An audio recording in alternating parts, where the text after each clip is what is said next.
Last night we heard about ways to reduce our power bills and reduce energy consumption. But it's also important to plan for the future, and that's what has been discussed this week at the Green Living Roadshow. Brendan Savage took the weeknight's camera and filed this story on the importance of developing greener buildings. The Green Living Roadshow rolled into Shep this week, bringing expert speakers to the region to spread the message about making our homes more energy efficient. I guess our message is that we would like to see people living in nicer homes that are better to live in, that are nicer to live in, that aren't necessarily really hot or really cold when the temperatures change, and that aren't going to cost them a lot of money to run into the future. Weeknights explored the issue of rising power costs last night, with new figures revealing our electricity bills have risen by about 10% in the past financial year alone.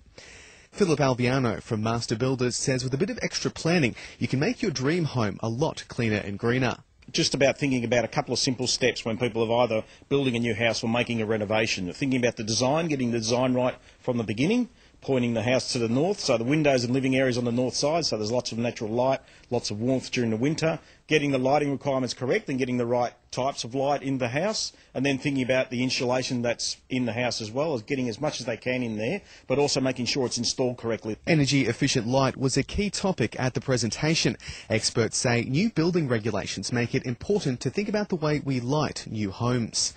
Energy expert Lovett says most current homes are lit between 15 to 20 watts per square metre, but new homes will need to cut that back to 5 kilowatts a square metre.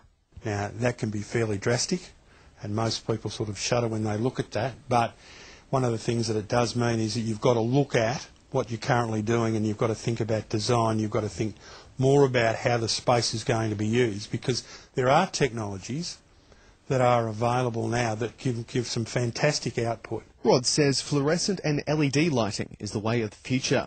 The old fluorescent in its new format is fantastic because that does really give a lot of options and can be used. Secondly, LED, and everybody talks about LED, but there are LED and there are LED. Good quality LED is still pretty expensive, but Rod likens the technology to plasma TVs, which have come down in price dramatically over time. It does cost more to put in some of the energy efficient product, but you've then got to weigh that in as why you're putting that in, and that comes back to the issue of electricity prices. For more info on energy efficient lighting, check out the Lighting Design Guide at neca.asn.au. And for other tips on green living, visit the Master Builders website.